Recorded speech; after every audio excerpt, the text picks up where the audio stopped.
สวัสดีครับ สวัสดีค่ะ วันนี้มาพบกับผมจอร์ดไอเลยครับวันนี้เราไปเก็บผัดนะครับผัดอะไรยังไม่รู้นะครับผัดกิกูดอกครับปากกันยอเรียกว่ากิกูดอกคือภาษาไทยเขาเรียกว่าผัดกุกหรือว่าผัดสระไอไม่มัวหรือว่าสระอาผมก็ไม่รู้นะครับเพื่อนๆคนไหนที่รู้จักชื่อก็ไม่บอกผมด้วยนะครับวันนี้ผมมากับ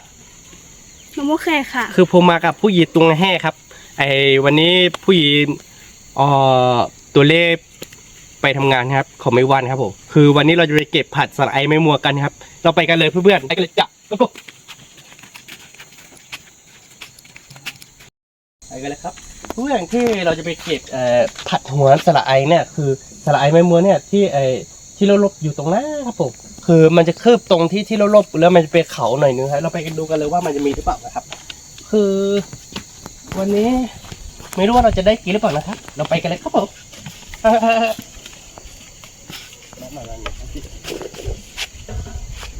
ตรงภูเขานู้นก็มีตรงน้าก็มีครับแต่ว่าเราจะไปเก็บตรงนู้นไม่รู้ว่าเราจะได้หรือเปล่าไปเลยครับเพื่อนๆวันนี้เราเอากระทะมีจาไม้แล้วครับถ้าเราได้ผักเราจะผัดในปังกันเลยครับผมเราดูกันว่าเราจะได้หรือเปล่าน่าจะได้นะเพราะผัดมันหนีไม่เป็นฮะเพราะผมวิ่งเร็วครับผมดูครับกระทะนินจามันเป็นประมาณนี้ครับนี่ครับกระทะนินจาของผมครับผมแล้วครับผมไปเรื่อย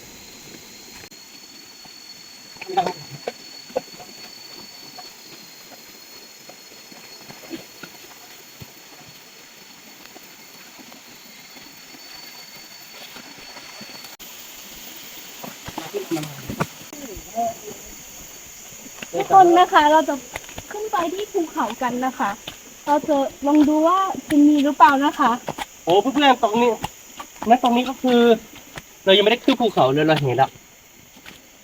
น่าจะประมาณนี้นะคะ ทุกคน เราดูว่าจะได้เยอะไหมคะ ในที่เราไปก็คือมีคนไปทำงานกับมันแค่ที่ป่าที่เขาครับผมดูกันว่าเราจะได้ทีหรือเปล่าวันนี้เราเอากระทั่งนี้จับมาแต่ถ้าไม่ได้ก็คือโอ้โหไม่อยากพูดเหรอเพื่อนแต่ก็พูดไปแล้วครับ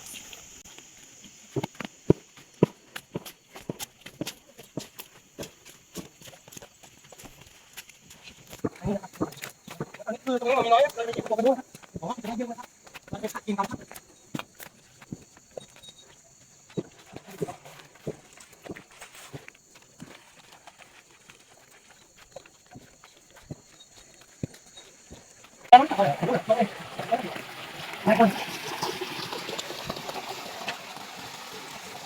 ไปเดี๋ยวที่จะเข้ามาครับเพื่อน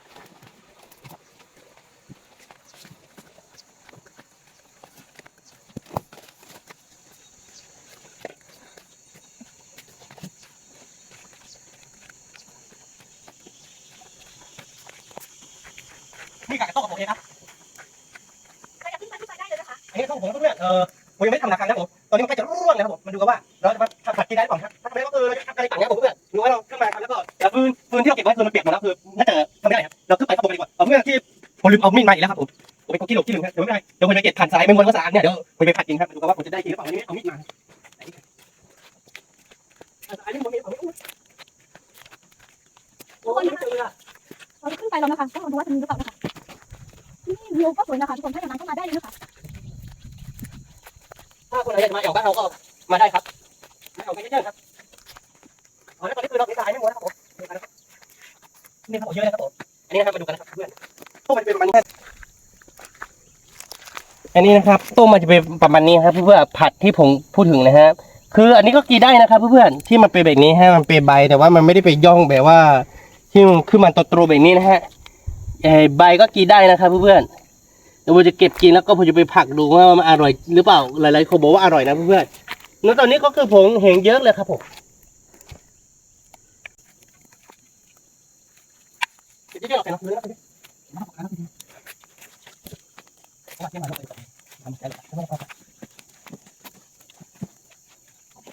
เพื่อนตอนนี้ผมจะคุยกับฝรั่งอายุเนาะโอเคฝรั่งบอกว่าตรงนี้คือฝรั่งยังไม่มีลูกครับแค่กำลังออกดอกครับผมนี่ห้าออกดอกนะแต่ยังไม่มีลูกครับโอเคฝรั่งบอกว่าไปกู้ครับคือฝรั่งผมพูดกับฝรั่งไม่เคยเป็นครับเพื่อนผมพูดภาษาฝรั่งไม่เป็นครับเอาเพื่อนคนไหนพูดฝรั่งเป็นก็มาพูดฝรั่งได้ครับอันนี้คือฝรั่งเขาแท้งครับผมเขาจริงครับเขาแท้งผมเดี๋ยวไปฝากฝรั่งไว้ตรงนี้ครับฝรั่งมันไม่ไปไหนครับฝรั่งมันไม่ชอบเดินเทือกเขาครับผมน่าจะอยู่ตรงนี้ครับเพื่อนโอเคเดี๋ยวฝรั่งบอกว่าจะนั่งตรงนี้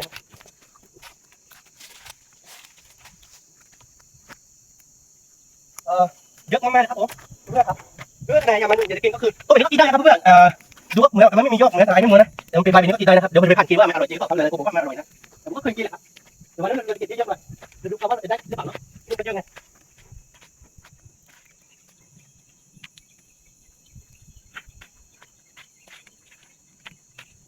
เนี่ยครับเพื่อนมีคนมาเก็บเหมือนกันนะผมก็ต้องกินนะผมก็เก็บกันนะเห็นไหมครับมีป้ามาเก็บอยู่ครับผมก็อยากกินมันก็ต้องอยากกินนี่นะแต่ว่าเราไม่ค่าดีจังมันไม่ค่อยนี่เลยแต่ต้องที่เราขึ้นมาเมื่อกี้มันเป็นต้นหลังเก่ากับต้นหลังใหม่ของเราอยู่ตรงนู้นบนฝั่งนู้นเราจะไม่เก็บกันเลยเพื่อนเก็บกันเลย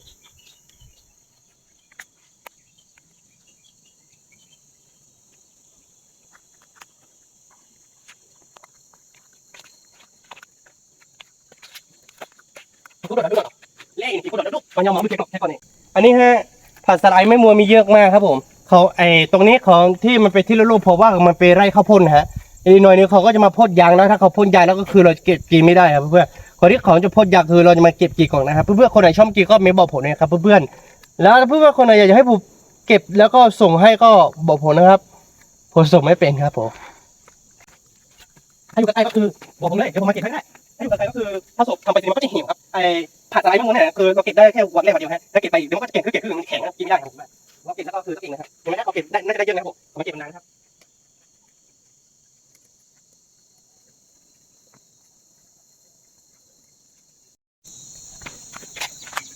นี่ก็ร้อนเลยนี่ก็ร้อนละ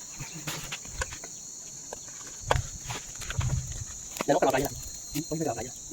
อ๋อไม่ได้ผมพูดแล้วใช่ไหมจะได้ลอยที่แล้วกัน อ๋อไม่ได้อ๋อเดี๋ยวอีกคนหนึ่งนะมีใหญ่มาเก็บผัดทรายไม่รู้ใหญ่ต้องกินครับยังไม่เก็บคนเดียวยังไม่กลัวอะไรครับโอ้มีมดแดงเยอะจังนะเพื่อนๆโอ้ ต้องระวังกันด้วยนะคะทุกคนมีมดแดงค่ะ โอ้มีไข่หรือเปล่าเราไม่รู้นะโอ้โหไม่ได้ทาระวังดูนะเมื่อกี้นะฮะมีไข่หรือเปล่าเนี่ยโอ้ไข่ไม่มีครับเพื่อนๆมันมีตัวนาพยางครับนาพยางตัวใหญ่เพื่อนๆเคยเห็นหรือยังครับผมถ้าได้ดูคลิปของผมมีอยู่คลิปนึงคือเมาดิป่ะเดี๋ยวจะเก็บให้ดู1 ตัว 2 ตัวพอครับมากัดผมมดแดงกัดผมเยอะมากครับเห็นไหมครับอันนี้ครับผมจะลองเกียร์ดูฮะ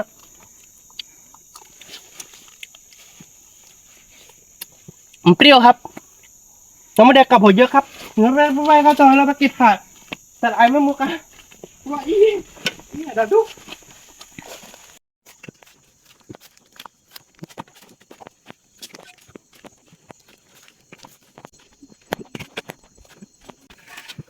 กล่องเลยเพื่อนไม่รู้ว่าจะได้ข่าวไว้ครับที่นี่ก็อันนี้ผมไปไม่ได้ตรงนี้ตรงนี้มีเยอะจัดที่ใหญ่เดี๋ยวมันจะเก็บเยอะนะตรงนี้ไม่ค่อยมีหรอกที่มันมีเยอะนะเดี๋ยวขึ้นไปขโมยดีก่อนนะครับ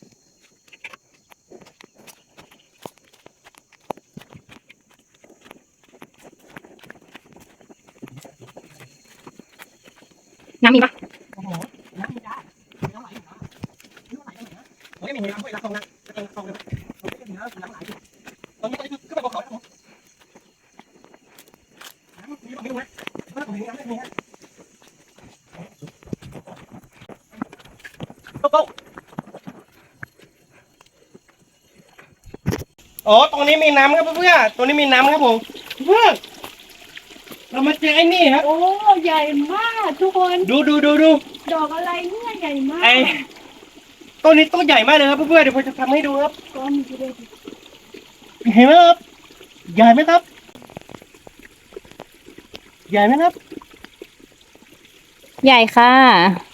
ใหญ่จัดเนาะก็ไม่ได้คนมาติดเต็มมาเดี๋ยวตัวทางวัดก็นั้นมีตัวนะครับถ้ามีตัวมันมาเก็บให้ดูนะเพื่อนว่าเขากินกันยังไงแล้วเขามาเก็บกันยังไงนะครับมันมีตัวเหมือนอะไรก็เก่งครับแล้วไปก็ต้องเรียกว่า คนใหญ่มากนะคะใหญ่กว่าอันนี้นะคะ โอ้ยเพื่อนอ๋อตรงนี้มีบ่อน้ำผมตรงนี้บ่อน้ำครับตรงนี้คือช่วยน้ำฝนช่วยน้ำรถมันก็มีน้ำครับช่วงเดือนสงกรานต์เดือน4 เดือน 5มันก็มีน้ำตลอดนะครับผมแล้วขึ้นมาโบภูเขาแบบนี้น้ำไม่น่าจะมีฮะแต่ที่นี่สุดยอดกระมังเลยครับผมเจ๋งครับผมเมื่อกี้ผมเห็นงูลาย2ลงไปอยู่ตัวนึงแต่ผมไม่กล้าลงไปจับนะครับเพื่อนแล้วก็เห็นกบกระโดดลงไปตรงนึงด้วยครับเห็นกบกระโดดลงไปตรงนึงแล้วก็งูลาย2ตัวนึงแต่ผมไม่กล้าไปจับนะเพื่อนหรือว่าจะไปเก็บผักกุดจีกันดีกว่ากินเลย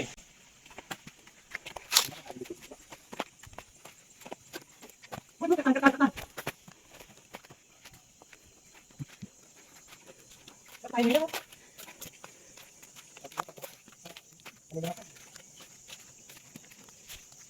โอ้มาเก็บผักตรงนี้ได้ผักกูนะเพื่อนโอ้เหนื่อยแล้วไม่ผักกูเลย ก็ดีนะคะแต่ว่าเห็นวิวด้วยค่ะวิวสวยมากเลยนะคะ นี่นะครับเพื่อนดูที่ฝั่งเพื่อนบ้านของเราฮะที่นักเรียนฮะมีบ้านเป็นแถวเห็นไหมครับนี่นะครับ ทุกคน เห็นไหมครับฝั่งนู้นมีบ้านเป็นแถวนะครับผมอันนั้นไม่ใช่หมู่บ้านของผมนะฮะหมู่บ้านของผมมันจะอยู่หลังภูเขานี่ฮะนี่ฮะหลังภูเขานี่ครับผมเรามองไม่เห็นครับคือคิดว่ามันตรงนี้มันน่าจะมีเยอะนะแต่ว่ามันไม่ค่อยมีนะเพื่อนแสดงว่าไอ้ตรงนี้มันเป็นที่แบบว่าเขาทำอาหารกินนานแล้วไอ้ร่างของพันปูนว่าผ่านสไลด์ม้วนสลาผมก็ไม่ถูกนะมันน่าจะไม่ใช่พันปูนหรอกเพราะอยู่ในฝั่งพันปูนมันน่าจะอยู่ในน้ำเนี่ยดูกันว่าไม่มีมากเลยนะเกี่ยวกับอะไรนะเพื่อนมาดูกันเนี่ยเห็นไหมครับเขามันก่อนก็ดูไปก่อนฮะเคยดูคลิปของไหมครับที่ผมไปหาปลาไม่เคยแต่ว่าที่เขาคุยจะถ่ายให้นะใต้น้ำน้ำก็อยู่มันก็ไปก่อนแบบนี้ฮะปลาโอปลางูมันจะอยู่ในรูขอนมันฮะในรอบขอนมันฮะคือผมไม่มีกระปุกก็เลยยังไม่ถ่ายใต้น้ำให้ดูเห็นไหมฮะตัวก่อนไว้ไปก่อนเยอะนะเพื่อนตัวนี้มันน่าจะไม่มีปลางูนะฮะเพราะว่ามันอยู่ในป่าครับแล้วเพื่อพอเห็นต้นอะไรสักต้นเนี่ยตัวอะไรวะเนี่ยมันคล้ายๆกับต้นตองตึงฮะเราจะไปดูกันว่ามันมีเห็ดเพาะหรือเปล่านะครับ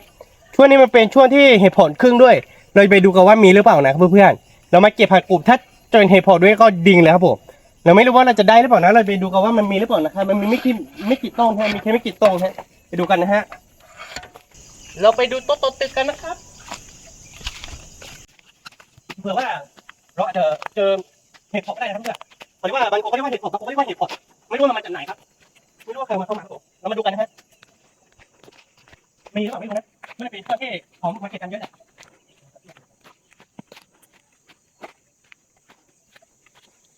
โอ้โหไม่มีนะมันก็เป็นแค่ต้นของมันนะแล้วก็เคยเก็บอยู่นะ ไม่รู้ว่าจะได้ไหมนะคะทุกคน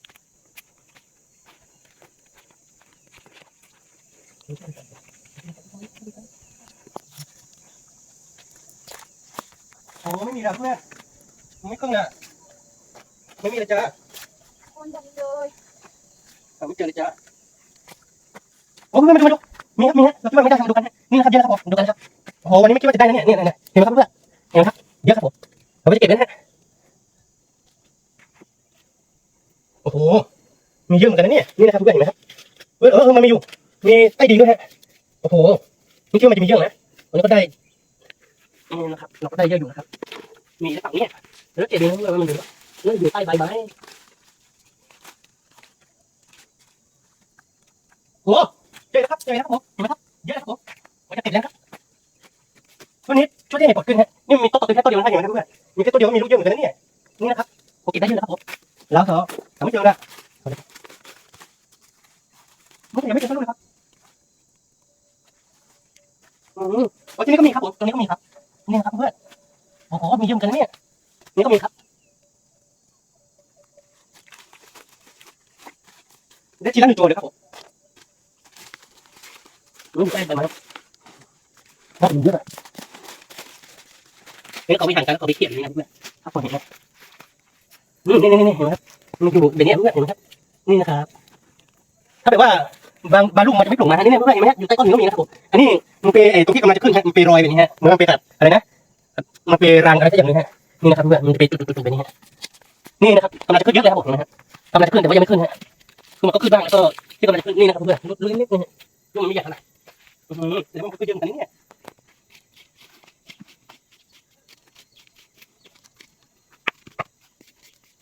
เนาะตัวนี้ต้นมีแค่ไม่กี่ต้นเพื่อนมันมีอยู่2-3 ต้นฮะก็ไปดูข้างบนแบบมีแล้วบอกไม่หมดนะเดี๋ยวลองให้ตากล้องลองตรงนี้ครับผมก็ไปดูข้างบน2-3 ต้นว่ามันมีแบบถ้าไม่มีก็ไม่เป็นไรฮะไปดูก่อนฮะ ขึ้นได้เหรอ ไม่ได้สิครับอ้าวตัวนี้มีหว่านี่ครับเพื่อน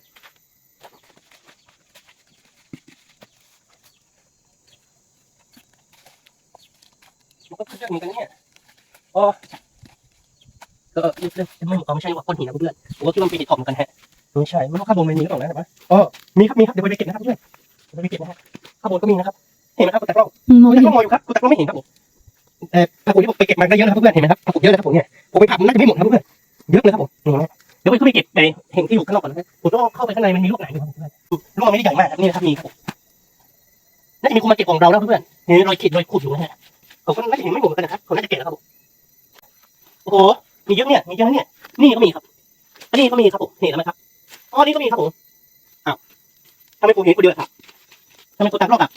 แล้วมันแข็งไม่เจออะไรเลยฮะนี่ก็มีครับผมเห็นไหมครับมีแล้วไหมครับโอ้มีเยอะนะเนี่ยโอ้โหมีเยอะเลยเพื่อนโอ้โหมีเยอะครับผมอันนี้คือลูกที่ยังไม่ออกไปข้างนอกอยู่ใต้ดินอยู่ครับนักแต่ก็จริงตกไม่เป็น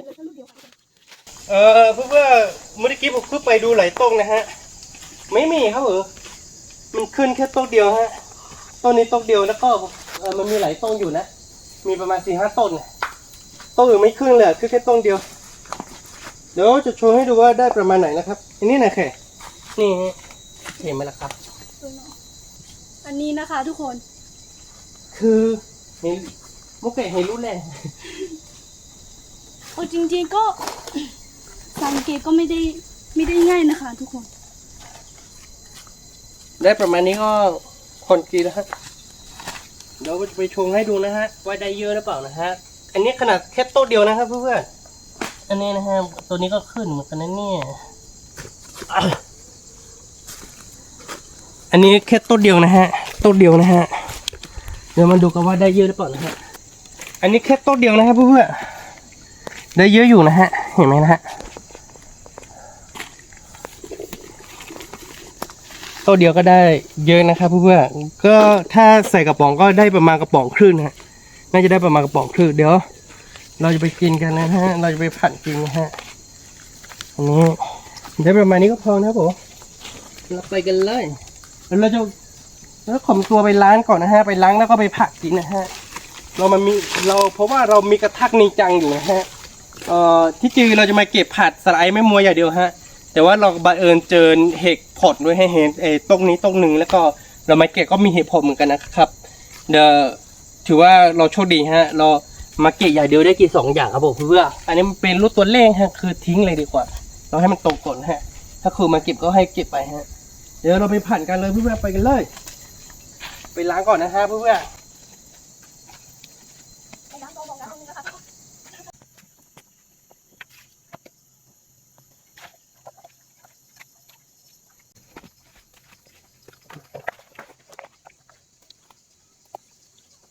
นี่เราล้างเห็ดเสร็จแล้วฮะเห็ดที่เราบังเอิญไปเจอครับเพื่อนแล้วเราจะใส่ผักกุดฮะผักกุดหรือเปล่าเราก็เรียกไม่ถูกนะอีกุ๊กโปรดนี่ฮะอีกุ๊กโปรดนี่เรียกว่าผัดอะไรผมไม่รู้นะครับเพื่อนตามภาษาผมก็คือเรียกว่าใส่ไอไม่มัวฮะเห็ดข้าวบนม้วนอยู่ครับผมโอเคแล้วครับผมมาดูกันว่าเราผัดหน้าตามันเป็นยังไงครับเพื่อนมันก็น่าจะอร่อยนะมันก็น่าจะอร่อย น่าจะอร่อยนะคะ มันก็น่าจะอร่อยเนาะมันก็น่าจะอร่อยนะครับเพื่อนเดี๋ยวเราไปจุดไฟกันแล้วนะครับเราก่อนไฟเสร็จแล้วครับเพื่อนเมื่อกี้นี่เราไม่ได้เอามีดมาก็เลยก่อนไฟไม่ได้ฮะเดี๋ยวไม่ได้เอาไฟแช็กมาแต่ว่าคือไปหาถุงพลาสติกได้มาถุงนึงถือว่าผมโชคดีฮะช่วงนั้นผมแบบนี้คือไม้มันไม่แห้งครับเพื่อนเดี๋ยวผมจะทำกินแล้วครับผมไฟกำลังเปลี่ยนเข้าแล้วครับผมไม่รู้ไฟจะติดก่อนเลยไฟน่าจะติดแล้วแหละแล้วจะมันทำเมนูกันมันน่าจะติดครับเดี๋ยวไฟนะกดเอาไฟดับไฟไม่ก็ดับแล้วนะก็เลยชนแรกเลยว่ะไปครับมาสตาร์ท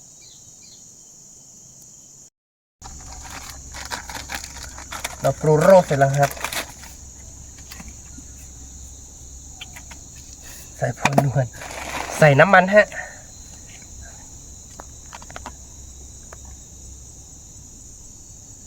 พอแล้วมั้ยกินเยอะเดี๋ยวอ้วน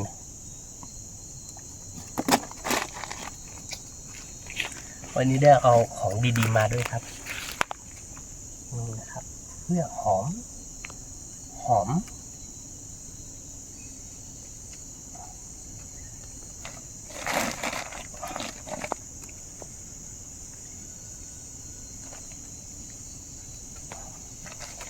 เหลืออีกสักถุงนึงไหมเนี่ยอีกซองนึง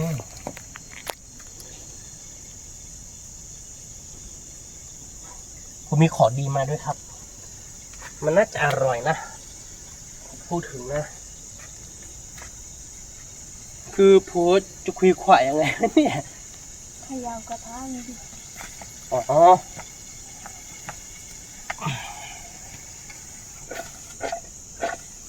คือเราไม่มีช้องครับเนี่ยได้ติดตรงข้างไหนได้ติดตรงข้างไหนทุกเพื่อนมีคนมาเยือนเรานะครับณตอนนี้ก็คือเรามาทานกับข้าว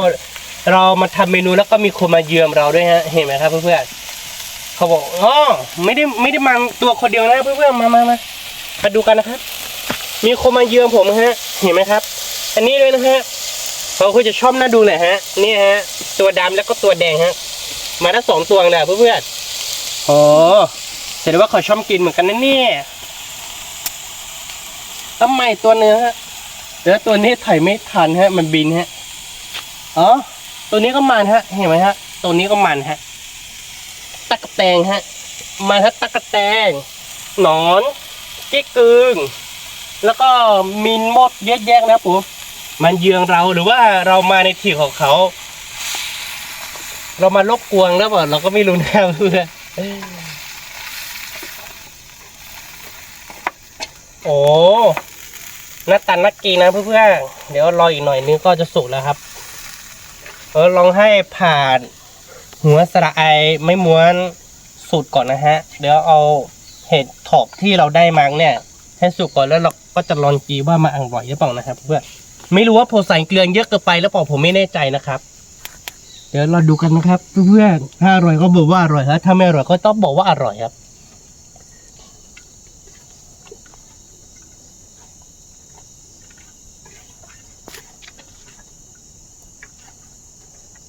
นี่นะครับเพื่อนๆตอนนี้น่าจะสุกแล้วนะฮะหน้าตาก็จะเป็นประมาณนี้นะครับเพื่อนๆหน้าตาน่ากินไหมครับบ้านดูหน้าตาน่ากินไหมครับเพื่อนๆ น่ากินค่ะ เรากินกันเลยดีกว่าเดี๋ยวเรากินในปากคือเราต้องเอาลงก่อนนะฮะเดี๋ยวไม่งั้นก็เดี๋ยวมาผิดกฎฝั่งฮะเราก็ไม่แน่ใจเหมือนกันนะฮะนี่นะครับเพื่อนๆเรามันกินกันเลยตะเกียกตะเกียเก้ตะเกียเอียมเงี้ยตะเกียมันไม่ตรง ตะเกียบเจ๋งมากเลยนะคะ เด้อ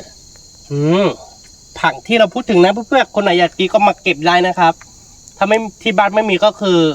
มันกินที่บ้านผมเนี่ยครับผม เห็ดหอมลูกใหญ่มากเลยนะคะ ทุกคนน่ากินมากเลยนะคะ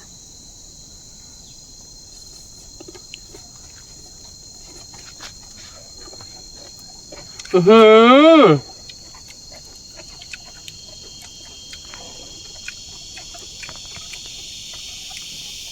อนคือผัดสไลด์แม่มัวนี่อร่อยจัดฮะอร่อยจริงๆครับผม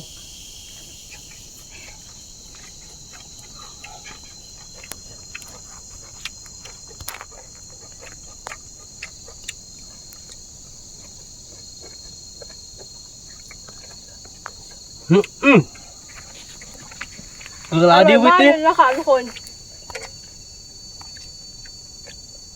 ก็มากินในป่านี่แหละค่ะอร่อยที่สุด เห็นไหมครับเพื่อนๆควันมันขึ้นแบบนี้ฮะอร่อยจริงๆนะฮะร้อนจริงๆ ใหญ่ ค มา รับกเลยนะคะทุกคน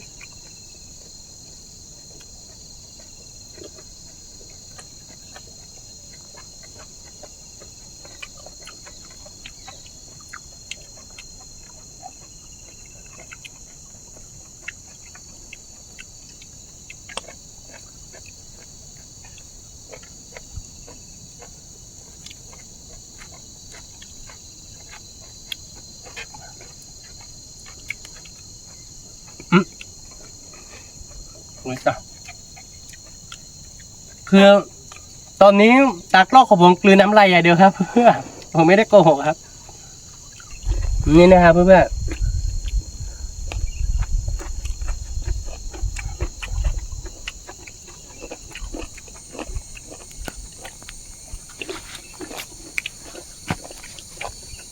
กรุบนอกนุ่มในข้างนอกมันจะกรุบแล้วข้างในมันจะนุ่มแต่ว่ามันถ้าแบบว่าลูกแก่งกว่านี้มันจะอร่อยแบบนึงครับเพื่อนลูกแก่งนะข้างในมันจะเป็นสีดำฮะถ้าลูกออกแบบนี้ข้างในมันจะเป็นสีขาวครับถ้าแบบว่าเป็นสีดำนี่ข้างในมันจะเป็นแบบว่าคล้ายๆกับมันเป็นเขาเรียกว่าอะไรอ่ะก็กมุ้งที่เขาไม่ได้เอาเปียกน้ำ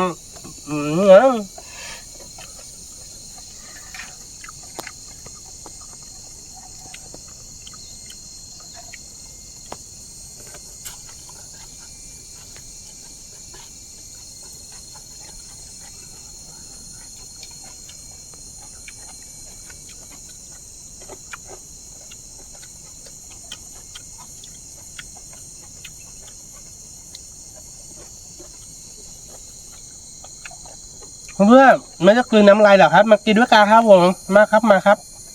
ไม่ต้องเกรงใจครับผมมาเลยครับผม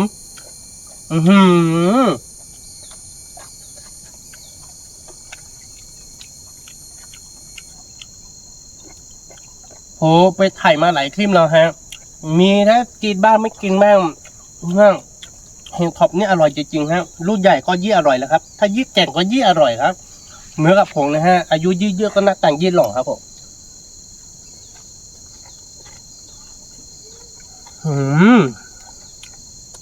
แล้วเพอให้คุณตังกล้องกินก่อนขายเอาไหมครับตากล้องอยากจะกินครับแต่ว่าตากล้องไม่กล้าออกออกกล้องตากล้องไม่กล้าออกกล้องครับคือผมจะเก็บตรงนี้คือที่เหลือนี่หน่อยคือผมจะเก็บมาให้ตากล้องกินนะฮะ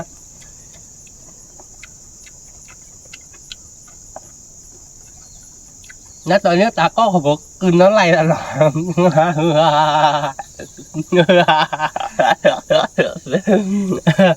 ยืนหลับแต่เมื่อเจอเด้อมันต้องกินน้ำลายเขาก็เหลือให้อยู่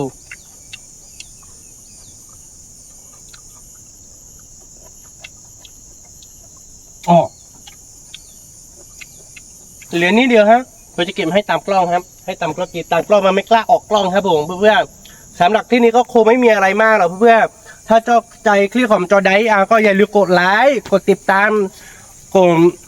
อย่าลืมกดติดตามช่องจอไดทางเพจ Facebook แล้วก็ YouTube แล้วก็ TikTok ด้วยนะครับเพื่อนๆช่องจอไดครับผมเจอกันคลิปวิดีโอหน้าครับเพื่อนๆถ้าชอบใจคลิปคนแล้วก็รักกันให้มากๆครับผมสวัสดีครับ